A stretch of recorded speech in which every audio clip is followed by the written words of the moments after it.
All right. I'm going to go ahead and get started, Taylor. Great. So we're gonna move on from those amazing introductory remarks from our leadership to talking more specifically about the Bureau of Animal Protection program and some of what we've been working on and some of our new initiatives. So I'm going to be talking for about the next 45 minutes and providing an overview of what we've been working on. But keep in mind, I'm not going to go super into depth into kind of some of our cases and investigations. That's what Taylor and Dr. Vaden are really going to get into this afternoon. I'm also not going to go into a lot of depth into kind of the legal aspects of investigations because we have many hours of talks from DAs, from folks from the Attorney General's office who are going to talk about that. So just keep that in mind. I'm going to keep it a little bit more high level and talk more about what we've been working on, some key program initiatives, updates, as well as things like our rule changes and policy updates. Okay, but before I dive into that, I want to do some more formal introductions of our programs. I know I always show this slide so that we could see Taylor's horse and Dr. Vaden's dog. I should have my dogs in here, but you'll see them later today. I just want to do a little bit more of a broader introduction of myself. As you know, I'm the BAP Program Manager, been here for a year. As you heard from Hollis, before I was in this role, I was an assistant professor at Colorado State University. And there I studied human-animal and human-environment relations, and so how to facilitate positive relationships between people and animals, as well as how to conduct stakeholder and public engagement and outreach. So it's really exciting to think about how to apply some of that work here in the BAP program. We also, as you know, have two amazing folks who are full-time staff members here at the BAP program, and this is the first time in the last 32 years that the BAP program has been around where we've had these two additional full-time staff members to really enhance the support that we can provide to law enforcement and to our agents out in the field. So we have Taylor Peterson, our lead investigator. Taylor, do you want to just say a few words about your background? Putting you on the spot, your background, and just a little bit of what you do as lead investigator. Yeah, go for it. I'm Taylor. I worked at Park County Sheriff's Office before I came to the state. I take lead on all the cases, reach out to most of you guys or come and assist you guys in your cases, or moving animals, or getting kicked, and Awesome. Thank you, Taylor. Okay. And then Dr. Vaden, would you like to do a quick introduction of what you do and your background as well?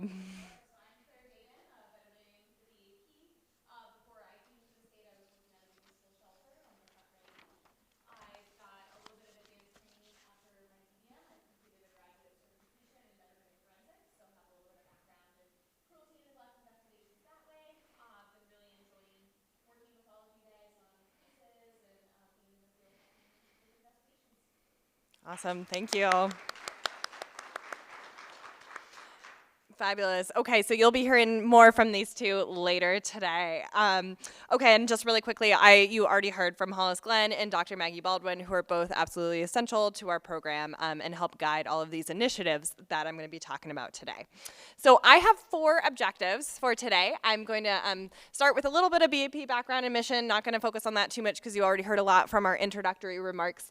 Then I'm going to go into a summary of cases. And so as Hollis was talking about, sharing back statistics, looking at the data of what we address and what's out there, that's really essential to our programs, both to enhance transparency so you know kind of what we've been doing, but also to start to look at, how might we focus resources, how might we focus outreach or education or support, for example, Taylor and Dr. Vaden, to address some of the cases that we see out there. So I'm going to share that. Then we're going to go into some discussion of some of our outreach initiatives, and then finally finish with some program updates where we get to talk all about our rule changes, policy updates, and all those super fun things. Okay, so our BAP mission, I already mentioned this really quickly. I'll review it one more time. It's to conduct outreach and education and administer and enforce the provisions of the Animal Protection Act to prevent the neglect, mistreatment, and abandonment of domestic animals in Colorado.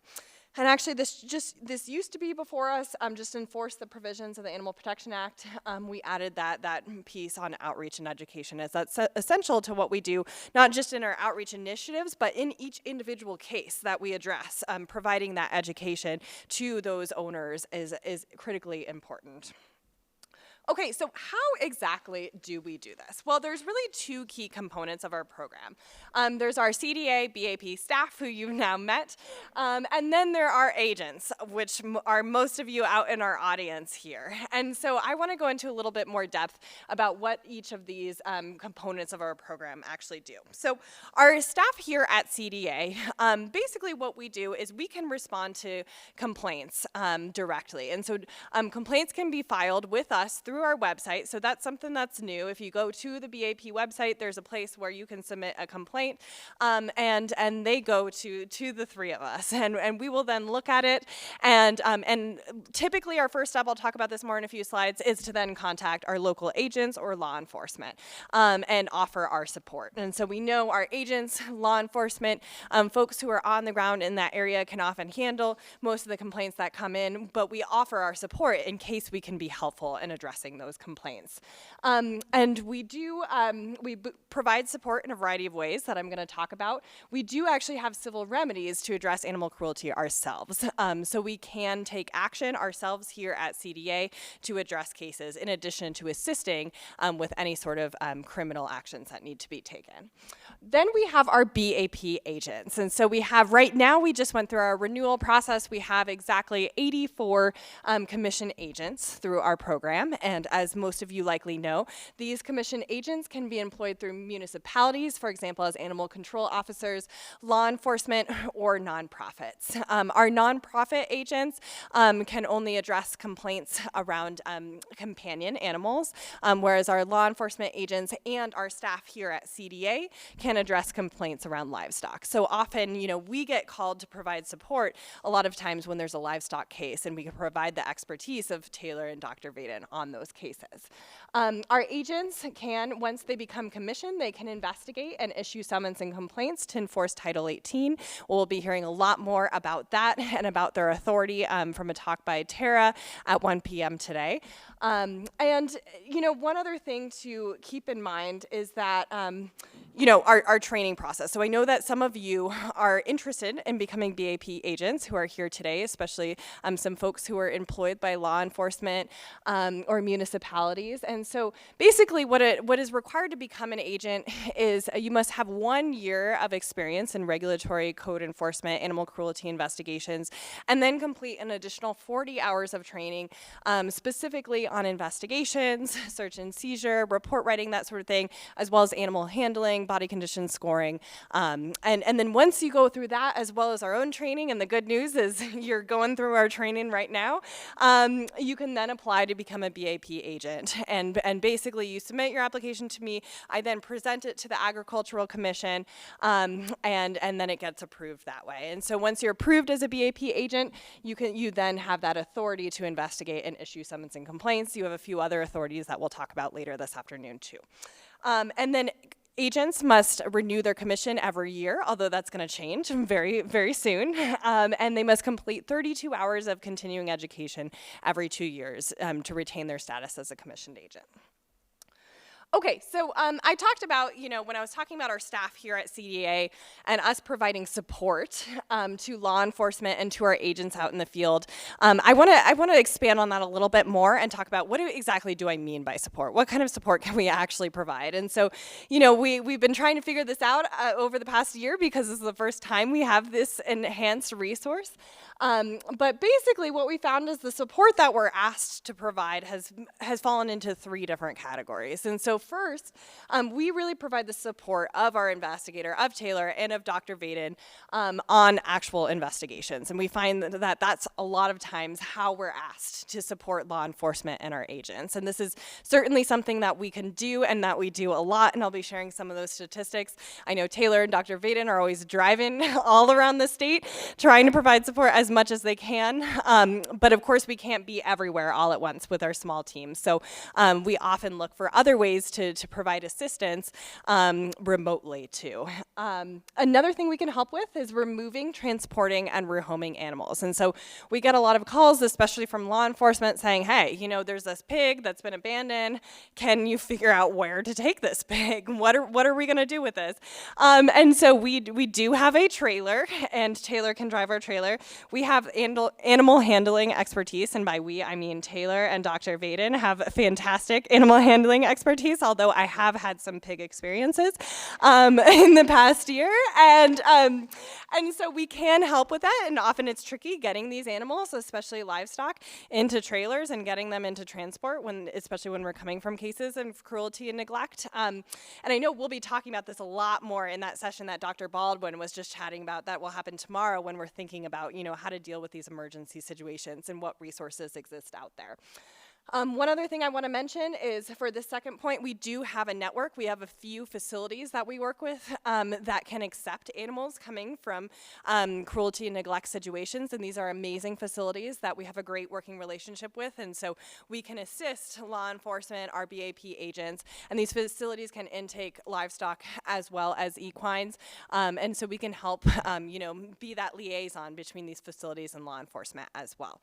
And then the last thing we can help with is applying civil remedies to take actions on cases. So through 3542, or our agricultural code, we have the authority, we meaning the commissioner, and that commissioner passes on her authority to us as the BAP staff. To take civil action, basically to run civil cases. And so we can investigate ourselves cases, and so Taylor can, as well as Dr. Vaden, and we have a variety of civil remedies we can take if we determine through an investigation that an animal's health or life is in danger due to mistreatment. And so that is what 3542 says: no animal shall be mistreated or neglected or abandoned such that their health or life is endangered. And that's what we're looking for through our investigations. And so we do have the ability through 3542 to do administrative search warrants, so we can get our own search warrants to go out on cases. We can issue cease and desist orders, and this is something that we have done on several cases. And so this is a court order coming from the commissioner, a commissioner order basically saying that this owner needs to do these specific steps so that they're not violating our Animal Protection Act.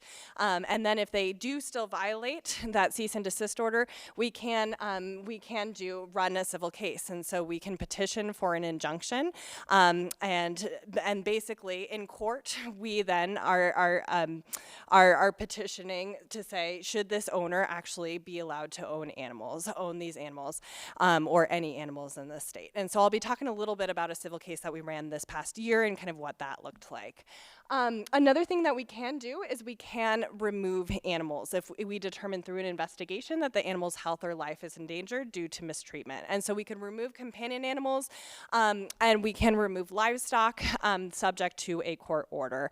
And that immediately leads to a prompt hearing to determine the fitness of ownership, or that injunction that I was talking about. So those are a little bit more about our civil remedies. Billy Sieber from the Attorney General's office is going to be talking a lot more about this at 8 a.m. tomorrow. Okay, so what exactly do we do when a case is called in to us? Well, as I mentioned before, you know, the first thing that we do is typically call the local law enforcement agency or a local BAP agent, because we know a lot of those cases can be handled by those folks on the ground without our support. Our support is not needed. But we always offer our support if we can be helpful.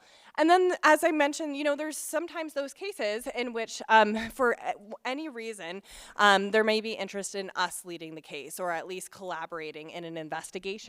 And if that's the case, that's when we send out Taylor, that's when we send out Dr. Vaden to go out and take a look and conduct an investigation. And typically that always happens in collaboration with local law enforcement. And so, you know, there can be a case where law enforcement's pursuing criminal charges, and we might be looking at whether we need to pursue any of our civil remedies at the same time in collaboration. But it's always that collaborative effort.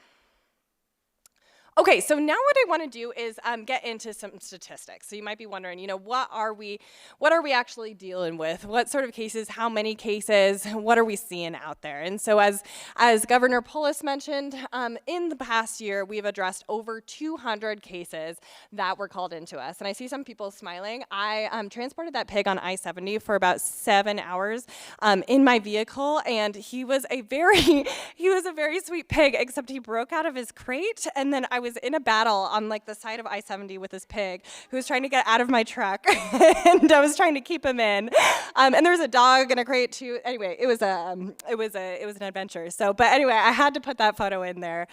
He's now at a rescue. I love that little guy. Okay, so we've had over 200 cases closed, and then we have another at least 30 investigations that are still open, still ongoing. So that gives you a sense of kind of the quantity of cases that are called into us. And just a reminder, we have 3 full-time staff. And so we do the best we can, but there is a very high caseload coming into us, requests for assistance. 66 of these we sent our investigator out to, so that's Taylor Peterson. And keep in mind, these are all around the state, so some of these involve 8-hour drives one way. And then we had, let's see, I have the numbers for how many we sent out a veterinarian to. That's 23 cases. And then keep in mind that this number is slightly lower, and so we had a lot of assistance from Dr. Maggie Baldwin's team, some of the state vets going out to cases, and then our full-time BAP veterinarian, Dr. Claire Vaden, started in August, and so is now able to provide even more assistance going out to cases throughout the state too. Okay, and then 18 of these involved relinquishments, seizures of animals. And so a lot of the cases we find do end up in relinquishments. And so often the owner is in a very difficult situation, whether that's in a, experiencing difficult life circumstances or financial circumstances of some form, or is experiencing mental health challenges, which we'll talk about in a panel tomorrow. And so often we find that kind of working together on neglect investigations, relinquishment is an option where some of our cases end up with. But we have assisted with several seizures of animals and have led one very large-scale seizure, and that I'll talk about in a little bit. Okay, so a little bit more on our case disposition. So I just talked about, how many end with our relinquishments or seizures of animals. That's 8%. 46% of our calls are referred to law enforcement, our BAP agents or PACFA. And that's because of what I was just talking about earlier. We don't need to be involved in every case. We have amazing local law enforcement folks who could address these cases. We have our amazing BAP agents who could address these cases. So a lot of these I can go ahead and refer to other folks on the ground. 29% of the cases we determined were unsubstantiated, or basically the animal was okay. We didn't find any indication of animal mistreatment or neglect such that the animal's health or life was endangered. 8.7% involved some sort of education and owner action. And so we really do try to take a compassionate approach, understanding that there's a lot of human mistreatment associated or self-neglect associated with a lot of animal mistreatment cases. And a lot of these can be resolved through an approach that involves education and continuous monitoring. And so a lot of the calls that Dr. Vaden goes out to, that Taylor goes out to, it just involves maybe providing a warning. So 5% of our cases have involved providing warnings or any sort of other education, making sure we do welfare checks, follow-ups, monitoring. And a lot of times owners can then take corrective action themselves. So we don't need to get all the way to regulatory action. Okay, so you might be wondering at this point, what sort of cases are we actually dealing with? So who calls in these cases? Well, it turns out the majority of our cases are called in by a neighbor or by a community member. So these are people, who have been watching a situation happen in their neighborhood, in their community for a while, and then they call it in to us. And one thing I want to mention is a lot of times, livestock cases are called in to us by ranchers who are seeing something in their community that they're quite concerned about. 15% of our cases are called in by law enforcement, and I will mention that this percentage seems to be increasing a lot, especially over the past couple of months. And so I've noticed kind of an interesting trend where the number of calls that we're getting from the public maybe is, declining or remaining fairly consistent, but the number of calls that we're getting in from law enforcement are kind of vastly increasing. And I think that's just as we get the word out especially through our regional trainings, which I'll talk about in a little bit, that we're out here to help. And so that's a really exciting thing to see. And then 6%, sometimes you hear people talk and say, you must get a ton of calls from like random people who see like a cow in a pasture or see like a horse lying down and then like call and like waste our time and resources. And that was one thing I think we were worried about is, how much are we going to get calls about things that are definitely not animal mistreatment, but like are from the general public, not knowing what's going on. But actually we only about 6% of our calls are from, a visitor to the area, a drive-by observer. And so really the majority of what we're dealing with are law enforcement or neighbors or community members who have kind of a better sense of what's going on. Okay, so what types of animals are we dealing with? Well, 48% of the cases that were called in to us involve livestock. And keep in mind, these are numbers for our CDA staff. These don't include BAP agents. So these are just our 3 staff members. And so that number is pretty high, and that's likely because, a lot of our nonprofit BAP agents, our municipal agents, they could address those companion animal calls. So those don't need to come to us. So we get a lot more livestock-related calls. 23% of our calls involved horses, equine, and then 41% of our calls involved companion animals. And these numbers don't add up to 100% because we have many cases where there will be both companion and equine or companion and livestock in that case. Okay, so now what I want to do is share a little bit of statistics from our BAP agents. So these are, and we don't have as detailed of statistics for our agents. In the BAP rules, our agents are required to submit monthly statistics for their agency. And these have been fairly broad. So it basically asks about the number of investigations, number of summons and complaints issued. But we are in the process, I'll talk about this in a few slides, of getting some more detailed information from our agents, hopefully in a way that won't create too much more work for you all, so we can have a better understanding of kind of what kind of cases you're dealing with. So in calendar year 2021, there were over 4,000 investigations conducted by our agents and over 150 summons and complaints issued. In 2022, this number was slightly lower, but still kind of some high numbers there. 3,784 investigations and 70 summons and complaints issued. And so, that's a huge amount of work, a huge amount of investigations that our agents are doing out in the field. So thank you for all of the hard work that you do, because that's just an immense amount of work. Okay, so I also wanted to go into a little more description of some of the key cases that our staff here at BAP have addressed. So, it's one thing to show just broad numbers, but it's another thing to actually get into the details of what is happening with some of those numbers. So I just wanted to provide a couple of key examples here. So one, and probably our biggest case to date, was back in May 2022, and this was a case in which we helped address a situation where there was over 150 animals in a situation of neglect, and this was it was Taylor and my first couple months on the job, and it was not something we expected to see, and I will say we never would have made it through without the support of our amazing BAP agents at the Colorado Humane Society, who came in and kind of rescued us as we were there for many, many days. And so this was a case where we showed up and we conducted an investigation, and PACFA was also deeply involved in this case as well. And we found basically from our investigation that there were over 150 companion animals, horses, livestock in a situation of neglect, and this was in a pretty severe situation of neglect. And so we determined that yes, in fact, the animals had been mistreated such that their life or health was endangered. So we immediately removed the companion animals from the property because under 3542 we have the authority to do that. And then we got a court order to then remove the livestock the next day. And then that triggered a hearing around whether this person was fit to own those animals. And so, that is It was an experience, and one of the things that we learned from that experience, I think, was, you know, the importance of planning an emergency response and being ready to address these large scale situations that don't happen all the time, but when they do happen, there's a lot that goes into addressing it. And so so really excited for that panel tomorrow on emergency response, and we'll definitely be thinking about this case as we're talking about that.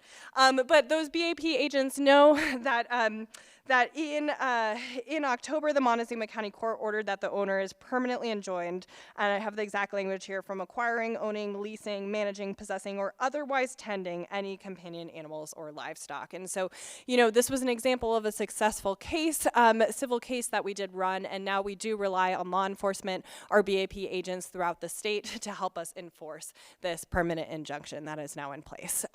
So something to keep in mind, this is just an example of how we might run a civil case here at the CDA. There's a couple of other cases I want to mention. In June and in September, we partnered with Weld County, and as I mentioned before, you know, sometimes the relinquishments are are kind of the end of a case and are the best outcome for both the people and for the animals. And so, do our Weld County folks want to raise their hand here? We work with them a lot. We have a great partnership. Awesome. And so we had a case. This was in June. It was very, very hot. It was a long day, and we worked to remove 67 pigs and 5 sheep that were in a situation of neglect, and that were relinquished to CDA. And I will just say that was a lot of pigs to get out there on a very, very warm day, but all of our partners here were absolutely amazing. There was another abandonment case where we helped remove 11 goats, a llama, and over 20 birds. Another case in Elbert County. This was also a really kind of intense one as well, that involved 80 relinquished horses to the Colorado Humane Society, to our BAP agents there that they led, and then we supported by helping to remove birds. And there were 87 birds on one property that were relinquished to us and 44 from another property, and we were able to bring those to a farm animal sanctuary, who is one of our important partners who took in these animals. And then most recently, Taylor has a lot of llama experience, and I know just has a lot of positive llama experiences, and that I'm sure she'll talk about in a little bit.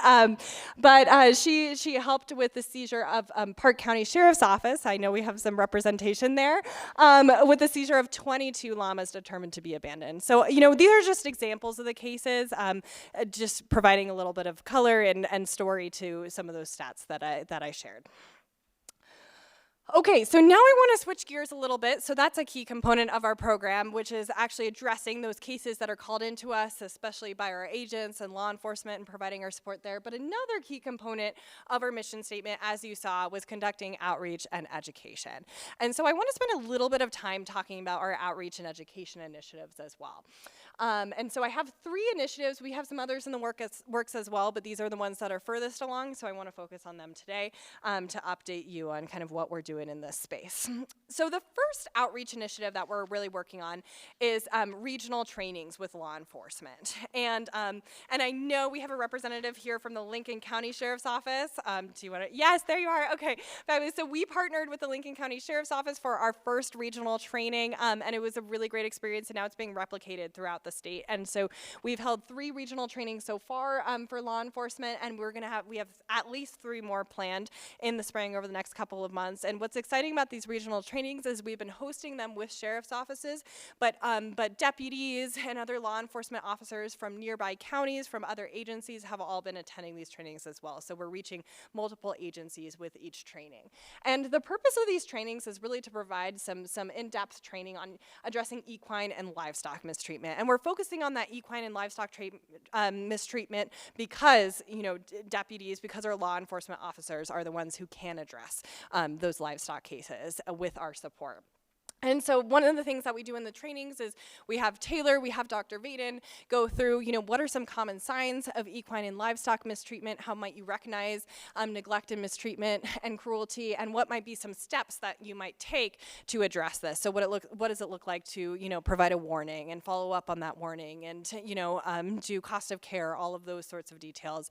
Another thing that we're doing is for many of these trainings, we've partnered with the Colorado Humane Society, our BAP agents there, as well as Code 3 BAP agents to provide hands-on equine handling training. And so always having horses there and doing some fun hands-on things with horses always makes things more interesting and fun, which is why we're doing that again here at tomorrow's training.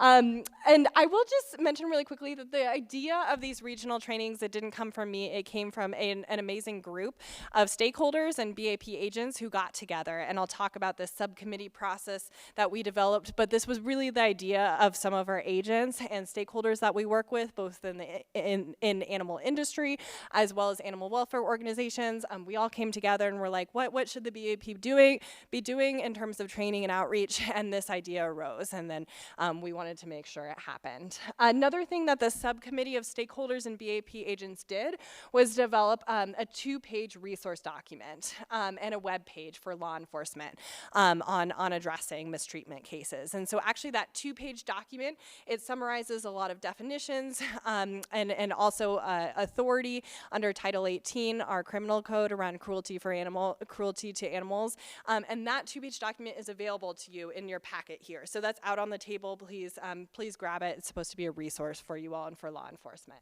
And you could also find it on our new webpage on resources for law enforcement as well on the BAP site. Okay, another outreach initiative that we're engaging in is focused more on the public. So instead of law enforcement, we're focusing more on the broader public and specifically owners, new owners for livestock and other animals, and especially those backyard animal owners. And so those folks who might be new to owning maybe horses, owning livestock and other animals, and who may not know, what are accepted care practices, what are best species-specific animal care practices. And this really relates to our strategic plan, our goal of trying to focus not just on addressing those cases of mistreatment, but really thinking about how might we prevent them from education and from outreach. And one of the things that we've seen through a lot of our cases is when we're helping with livestock cases, we don't have a lot of cases where we're dealing with commercial producers who care deeply about their animals. We have a lot of cases around livestock mistreatment that involve, some people maybe collecting a lot of goats, collecting a lot of pigs who may not know how to properly care for those animals. So really need that education. So that's what this initiative is focused on. We are partnering with livestock associations, BAP agents, as well as CSU Extension. And so we're really excited to bring CSU Extension into this. We're going to be working hopefully with some interns from CSU Extension over the summer to develop a series of kind of 1-page documents on species-specific animal care. So you can imagine, a document on, so you want to own goats. What do you need to do? What are best practices? What are acceptable animal husbandry practices for goats? And then we're going to conduct some outreach to share these throughout communities in Colorado. Another thing that we did with this group of stakeholders and agents is develop a web page on species-specific animal care resources. So if you go to that site right there, that will bring you to that web page, and we've compiled existing resources for each species that you might encounter out in the field, and on what are some accepted care practices. And so definitely suggest going there. This is a resource for you, for agents, for law enforcement, for others who might be investigating the cases, as well as for the broader public if they want some more information. But hopefully we'll be adding our own documents to that soon with the help of CSU Extension. All right, and then the last engagement initiative that I just want to talk about really quickly is our task force. How many people have heard about our task force, know that our task force exists? Some folks. Okay, so we have a task force, and it is a group of 12 stakeholders, and you can see their names over here. And we meet generally quarterly, kind of depends on the time of year and what's going on. And so it's 12 stakeholders and also folks from CDA. So for example, Dr. Baldwin, our BAP team, Nick Fisher, who runs PACFA, we all attend these task force meetings as well. And the idea here is really to get input on our new initiatives and on kind of how we're approaching the BAP program program from a variety of different perspectives and from key experts in the field. And so that relates to, you know, some of our guiding principles that Hollis talked about earlier. We really want to make sure we're collaborating with our agents, with stakeholders, learning from the experts when developing all these initiatives. So what we typically do at task force meetings is, you know, share, just like I'm doing today, sharing some of our initiatives and then getting feedback. And then we kind of adjust those initiatives based on that feedback from our task force members. Something that's important to note is these are open to the public, and so you can, and to our BAP agents. So we post the meeting link as well as the agenda at least a week in advance on our website, so that the public can attend these meetings and our agents can listen into these meetings. So feel free to join us. Our next task force meeting is just in a couple of weeks here, and we'll be sharing some of the other initiatives that I'll talk about in a little bit. Okay, and then one other note that I just want to say is from the May task force meeting, we decided that, you know, there were some key components of the BAP strategic plan that we really wanted input from agents and stakeholders on, and so that was specifically, you know, outreach, like I just talked about, training, like those regional trainings, and statistics, and so we broke out into these subcommittees, and that's what I was just mentioning before when we got a lot of input from subcommittees on developing the regional trainings, on developing public outreach, and that's what I mean by those subcommittees. So these are folks from the task force and BAP agents who have really been instrumental in informing the work that we do moving forward. Is anyone here on a subcommittee, or actually I know there are some folks here on a subcommittee or the BAP task force? Raise your hand. Awesome, fabulous. Well, I want to thank you so much for your work, because your input has really informed kind of all of the initiatives and updates that we're working on. So we really appreciate your time. And I will say that our task force, our subcommittees were absolutely essential for developing that 3-year strategic plan that Hollis shared. Yes.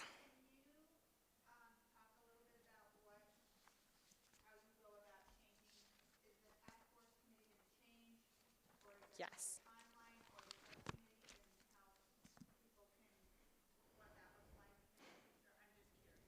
Absolutely. Great question. Thank you, Bobby. So the task force members were appointed in summer 2021 by Commissioner Kate Greenberg. So actually, prior to my time, they were appointed, and so I kind of inherited the task force. They have a 2-year term, and so they will be there for a little bit longer, and then we're going to revisit, probably not in this task force meeting, but the next one, you know, what that's going to look like. And so will that 2-year term renew? We might have some applications there, and then advertise some applications for new members, but there will be some opportunity for folks to apply to then be part of the task force after that 2 years is up. And then the subcommittees, you know, we've gotten most of the work from the subcommittees for our kind of first round here, but we'll probably be revisiting those in the next few months and check in with our subcommittees and basically be like, is there anything else we need to focus on right now? Or, you know, should we dissolve these and then maybe think about new subcommittees? But I will email out to, I know I talked a little bit about the subcommittees and emailed out to BAP agents when we were first forming those, inviting folks to apply to be on those. So I will make sure that I do that in the future as we form new subcommittees, you know, as this kind of morphs and evolves based on what we prioritize over the next couple of years. We will make sure that all BAP agents are invited to apply to those. Yeah, absolutely. Great. So what I'd like to do now is jump into some policy updates. There we go. Some rule changes and policy updates. And so for those of you who are not BAP agents, I'm sorry, hang in there with me for the next like 10 minutes or so. We're going to get into the nitty-gritty details, but because we have so many BAP agents here, and because future BAP agents will be listening to a recording of this, I thought it was very important to go over some of our policy updates and rule changes for folks. So the first thing that I want to talk about is our rule changes. So this fall, our staff here at the BAP began a process for making changes to the BAP rules, which are 8 CCR 1201-18. And basically the proposed rule changes focus on a variety of different things. And so they focus on renewals, kind of the timeline of renewals, new BAP agents, what's required for them, and then they also identify specific areas of training and require specific information submitted from our agents. So I'm going to go through each of these and share kind of what these will require and specifically what these rule changes are moving forward. One, a little bit about timeline. These rule changes are going to go into effect February 15th, which, oh my goodness, is very soon. So we are going to work on developing a transition to the new rules, policy, and document for our BAP agents, which I'll be sending out in the next couple of weeks. But keep in mind, we're trying to make this transition as seamless as possible, so it's not going to be like, suddenly these rules are in effect right now. you must suddenly have all these requirements. We're going to make sure that there's a transition period so that everyone feels comfortable getting on board with these new rules over the next year or so. Okay, and a little bit, actually before I get into the details, a little bit more on how we came up with these rules. We started by gathering a whole bunch of input from our agents through surveys, through those subcommittee meetings, input from stakeholders through our task force meetings, and then we developed, based on all of that feedback, some preliminary rules, which we presented at the August stakeholder task force meeting. At that meeting, we then got even more feedback. So then we revised those rules, and then we held a public focus group discussion, I believe in September, that all of our agents were invited to, where we got even more feedback, and then we revised the rules again, and then we held a formal public hearing in November, where we presented the more final rules, and I also presented these to the Agricultural Commission, got feedback that way until we finally finalized them, and now they're going into effect in February 15th. So just want to let you know a little bit more about our government process here for getting feedback from a variety of different stakeholders. Okay, so our first major rule change extends the period that a BAP agent commission is valid from 1 to 2 years. So right now, and I'm just really excited about this. Our team just went through the renewal process, and it's a lot of cards to print, it's a lot of things to update, and we realized when we were looking through this, continuing education is only required every 2 years. So those 32 hours are required every 2 years. So why do we have to do renewals every year, which puts a lot of work both on our agents and on our staff here at the BAP. So this was a change, and it's not in statute saying that there needs to be renewals every single year. And so this is something that we thought we would change through the rules. So now something that's exciting is you only have to reapply to become an agent every 2 years moving forward rather than every year. The next change requires that new BAP agents coordinate with CDA BAP staff on an investigation. And this could either be their first investigation or any investigation within their first 6 months serving as a BAP agent. And what do I mean by coordination? This is not supposed to be a big burden, so not a lot is required for coordination. But basically, what's required is that you contact our team here at CDA. You say, hey, I learned about this case. This is what I'm thinking of doing for this case. You give us updates on the case, and then we have an after case kind of action report summary meeting where we chat with a new agent and say, how did it go? What did you learn? What were some of the challenges? What did you experience? And the idea here is just to enhance collaboration between our staff here at BAP and our new agents in the field, to start building those positive relationships so that our new agents know they can turn to us, and this is what kind of communication looks like with us. It should also give us just a better idea of some of the challenges and kind of what our agents are facing in the field if we actually hear kind of the story of how some of these cases evolve over time. So it can give us a better sense of what's going on so we can better support you all out in the field. Okay, then the third change that we've included is identifying specific areas of training for agents' 32 hours of continuing education. So basically, we are providing at least 2 hours of CDA-provided training. Good news is you already passed that 2 hours. You are here, so check. 8 hours of investigation, search and seizure report writing, or courtroom preparation. You will have completed 8 hours by being here over the next couple of days.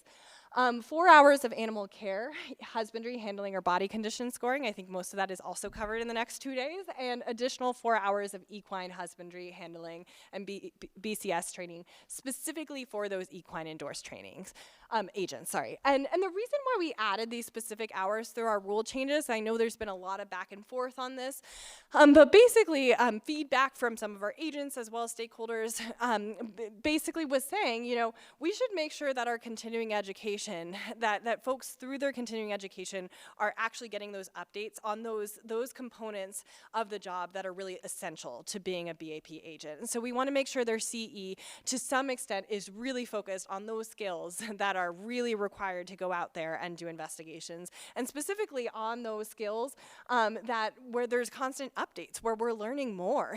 We're learning more from the literature, from the experts, and so we need to make sure that we're updated as agents out in the field. One thing I want to note is we are listening, and we have heard concerns from some agents and the concern expressed was, is there enough trainings out there for people to fill these specific requirements? And so we have heard that concern, and the way that we want to respond to that is making sure that that there are trainings available for you, and there are more trainings available for you, and there are trainings provided in multiple formats for you. So for example, we are recording this conference, so one of the reasons why we wanted to put on this 2-day conference is to make sure a lot of these hours could be fulfilled through CE. We are recording this conference because we know that a lot of agents couldn't make it here today because they had to be out in the field doing their job duties. So there will be an option to watch this online, probably with some associated quizzes to get the CE from this conference.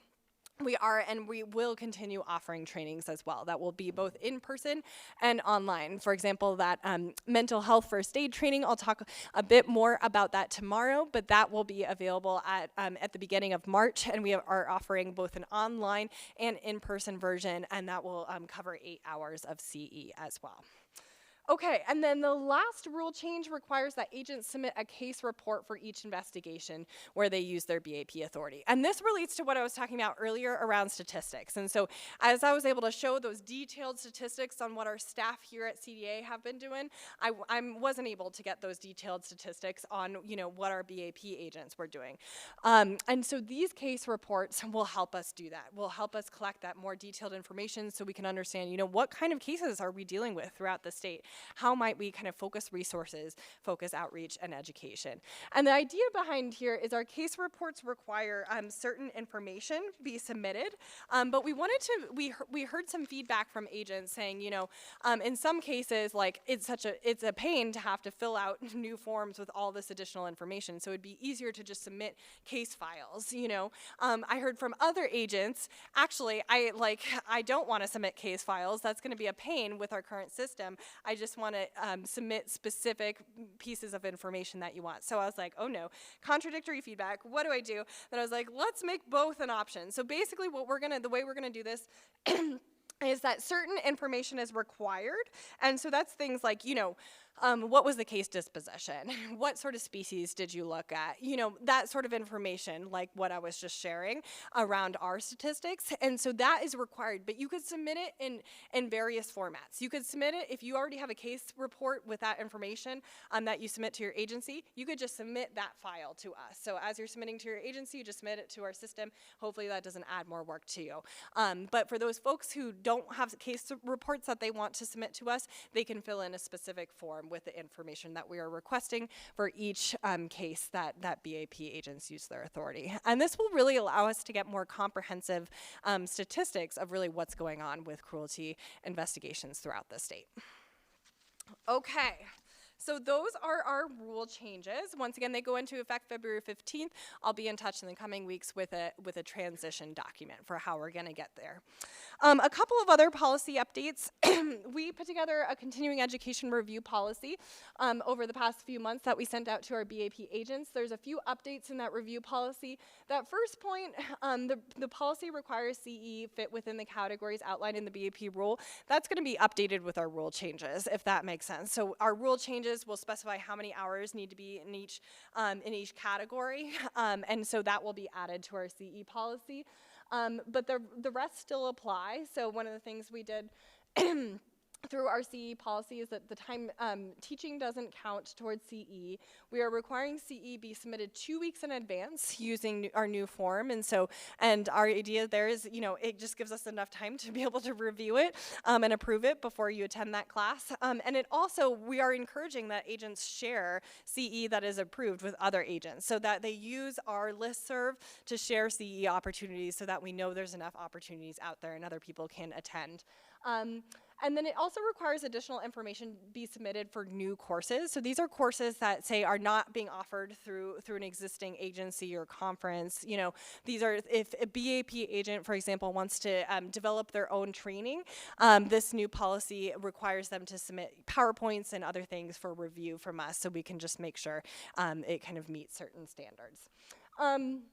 Okay, we also developed a policy update, a new policy on new nonprofits. And basically the reason why we developed this is we were getting a whole bunch of requests from folks saying, hey, I heard about the BAP program, I heard you have enhanced resources, I want to become a BAP agent. And I currently work for a nonprofit, but my nonprofit doesn't already have BAP agents. And so we're like, this is a new interesting thing that we haven't had to deal with as much in the past. And so how might we go about reviewing these requests in a systematic way? So our new nonprofit policy requires that the nonprofit who wants to have their employees become BAP agents have an MOU with a county sheriff's office or municipal police department. So we're going to ask for that MOU.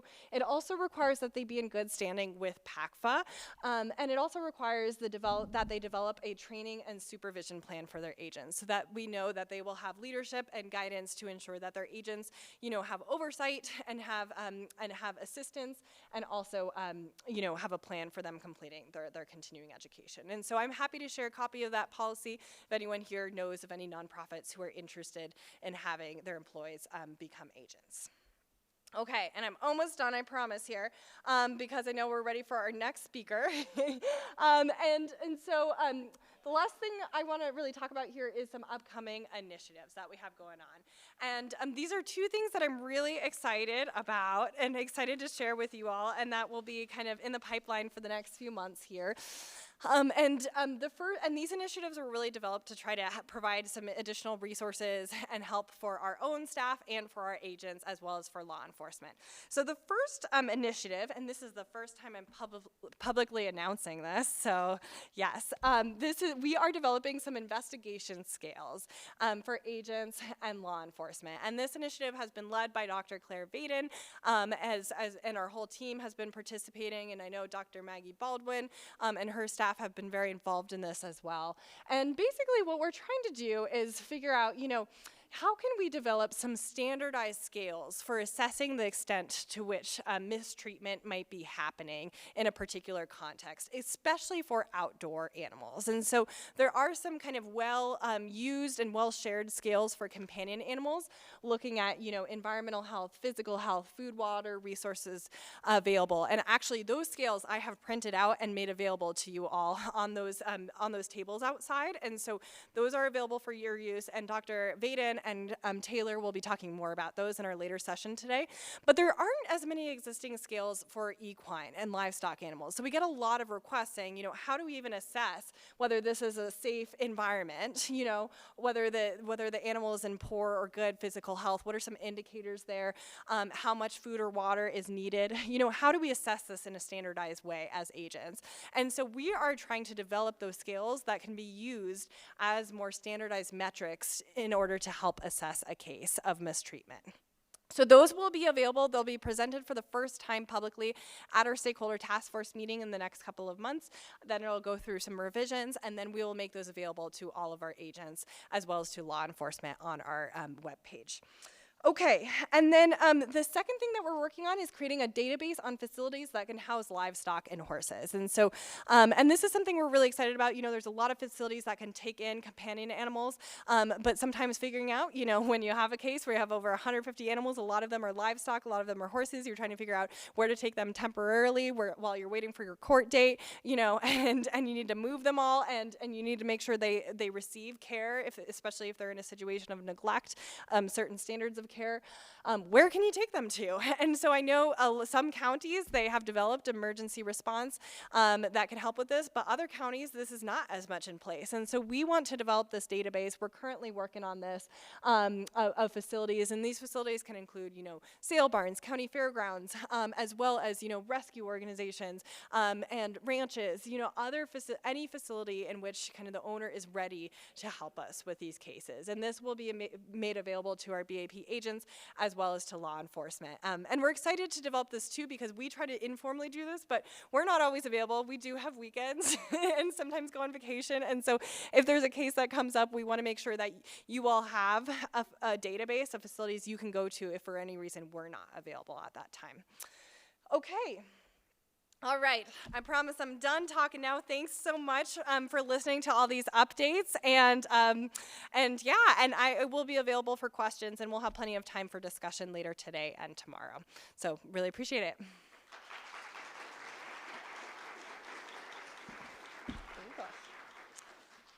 Okay, let's take 1 minute, just stretch, get up, get some water if you need to, and then I'm going to invite our next speaker up.